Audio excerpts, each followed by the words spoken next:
Hey everybody, how are you doing today? Well, I hope you're having a good day, getting closer to God, praying the rosary, because like I always say, God's ways is and are the best ways. And I say that because me being 60 years old now, try to do it my way, and turned out my way should have been the highway. So just a word of caution or advice.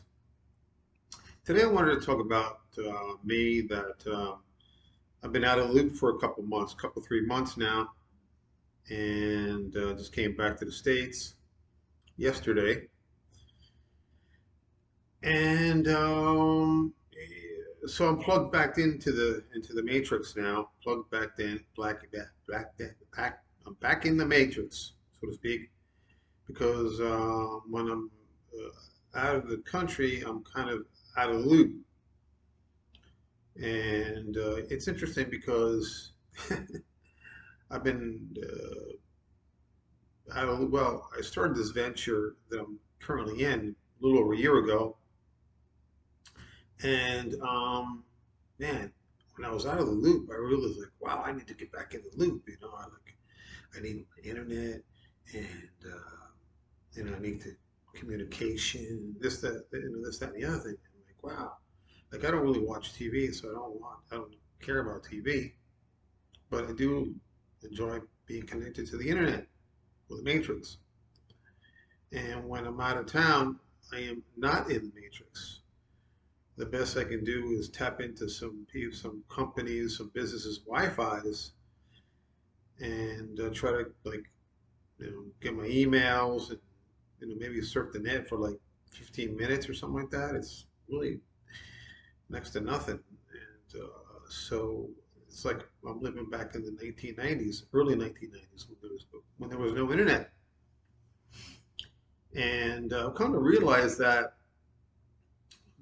it's not as difficult as you think. You get accustomed to things. We as human beings can get accustomed to things. For example, your taste buds.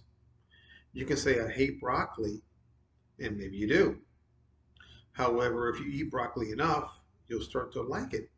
And like for example, coffee. I used to tell people, I like my coffee like I like my women, light and sweet. And now I drink black coffee. So, and I like the black coffee because you can taste the coffee more. So things can change. At least your taste buds can change, and we can change. We can adapt. Human beings are an adapting creature. So you may say, "Well, no way. I can't have. I can't even live without my cell phone. Man, I'm with my cell phone day and night, night and day. I don't even let go. I sleep with my cell phone.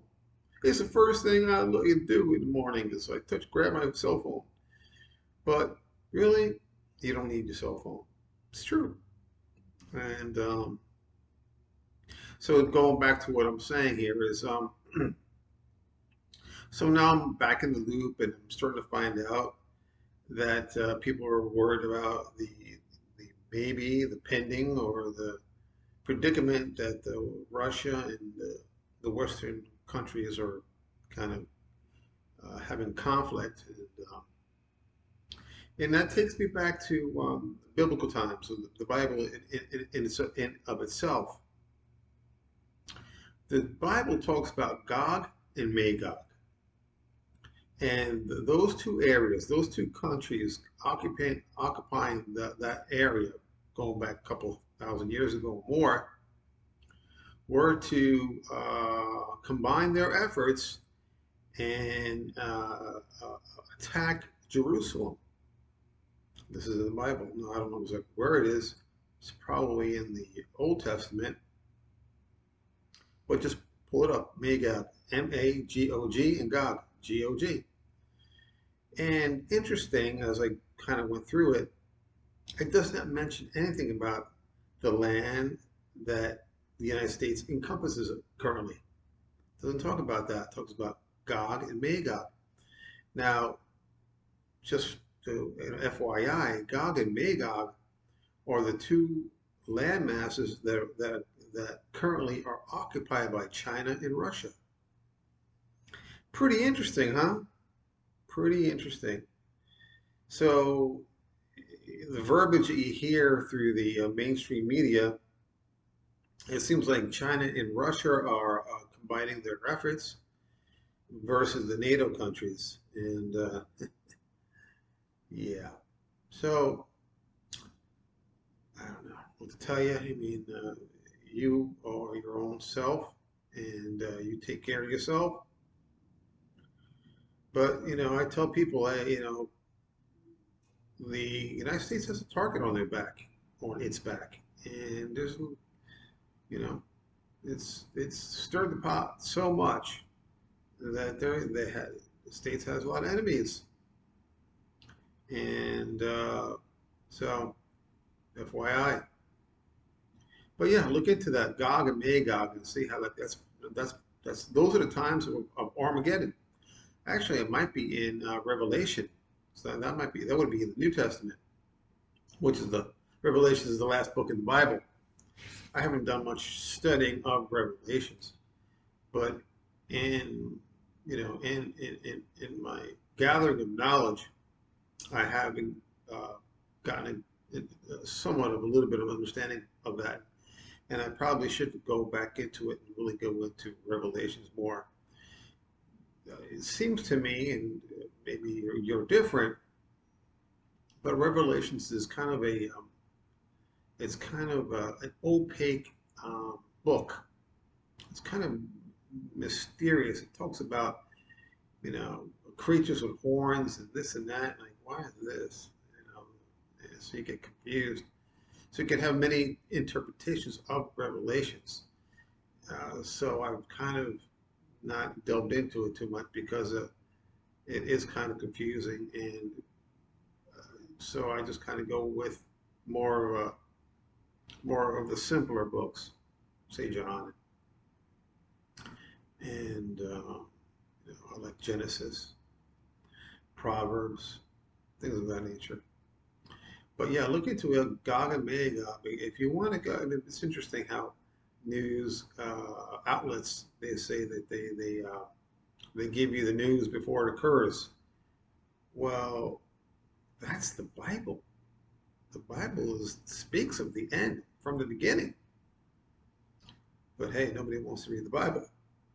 The Bible talks about the mark of the beast. Now, when going back when I was a kid, the mark of the beast was like so far fetched that it was kind of almost like perverse. It was like weird, ridiculous. But now we have the technology of embedding a chip in our hand. You know, the mark of the beast. So, man, oh man, oh man, look into it. I think it's interesting to know about these things uh, and come up with your own conclusions and your own plan moving forward. Yes, I know we're all going to die, and that's why I speak about praying the rosary each and every day, being devoted to the rosary, because the rosary is a tool that you can use and I can use to help us go to the light after we die, as opposed to the darkness. Jesus spoke about that. And so, yeah, look into it if you want, if you're interested about it, and try to gather what God speaks about in regards to the end of times. Now, are we in the end of times? You know, I don't know. Of course, I don't know. But who really cares when the end of times comes? Because you personally will have an end of time. So my point is this. There's a very good possibility that you may die before the end of times. So why do you really care about the end of times if you're not going to get to that time for you? You know what I mean? So, and that's why I keep on telling people to pray the rosary, follow God's ways, and so that you can go to heaven. And that's what I want for everybody to do is go to heaven. Even though Jesus said that the path to the light is narrow and the path to the darkness is wide. So he was saying that most people are not going to make it to heaven. And he even died for us, knowing that, you know. Now, what's the percentage of people going to heaven? There's a rule in business, and they call it talking about the 80-20 rule, where if you have a sales force, 20% of your sales force does 80% of the business, and then 80% of the sales force does 20% of the business. Does God and Jesus follow that same rule, where 20% of the people will go to heaven and 80% will go to hell? Maybe. And what I've seen over time is that it's really more like an 80-10 rule. And because I've worked in different companies as a salesperson, and really the top 10% are the ones that bring in most of the sales. And that you may stretch it to 20, but it's a stretch. It's really, really 10%. So hopefully I'm wrong. Hopefully it's like, I would love it to be 49% as opposed to 10 or 20%. I don't even like 49%. I want 100% of people go to heaven. And that would make the devil or Satan very angry. But who cares about the devil? I don't care about the devil. He's probably angry all the time anyway. So, but to go back to what I'm listening to in the brainwashing channels, there's a lot of confusion out there, and people are kind of losing it. It's the truth. It's so much peaceful when you just get to not hear all that jargon, that rhetoric, noise, and just do work, accomplish what you want to do in your life, and then go to bed early because tomorrow you're going to get up at 5 o'clock, bang at it again, and see progress in your own life, and really kind of hone in on your own inner peace. And that's why I mentioned before to you that I don't miss the internet really. I really don't miss it. I mean, there's certain things I like to, listen to that is not that is more entertaining, more relaxing to just listen to. But man, if you get into the noise, forget about it. That's like a black hole. It'll just take you and it won't let you out. So being out of the loop is actually a blessing. And so there'll be a whole week that I won't even get any internet in connection or anything of that nature. I'm busy doing what I'm doing,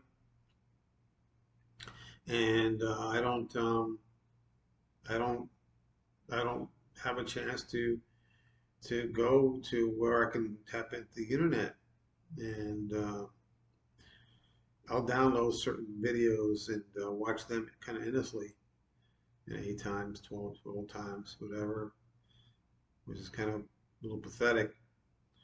But in a way, it's not going to frazzle my mind. Things with COVID and the vaccines and political stuff. A lot of that is just neither here nor there. And so I try to think of to myself. A lot of times I try to catch myself, and I try to say, you know what? I don't want to worry about that stuff. I just refuse to worry about that stuff. I'm going to put that in God's hands. If God wants that to happen, let it happen. Who am I to know what's going to happen in the future? Who am I to know what's really best for me? I think God knows more what is needed, what I need to do, or where I need to be than me. And like I said in the beginning, it's better to follow God's ways because my way wasn't a good way. It really wasn't. I thought I had my best interest at heart, and I did, but the results were miserable. And you can suffer a long time that way. Some people throw their whole lives in that, changing things around, making different plans, doing evil things. People talk about karma. Karma is a bitch, and I think that that has a lot to do with God's ways. You can call it karma. All right, call it karma. So that's what I wanted to talk about today. I wanted to talk about basically trying to unplug yourself and go inner, go inside you. God gave us talents. That's one of the things I talk about with my wife is that I see so many people that they're not using of their talents. And it's such a waste, such a waste. People spending so much time watching TV and they're not doing anything with their life. They're just letting them time pass on.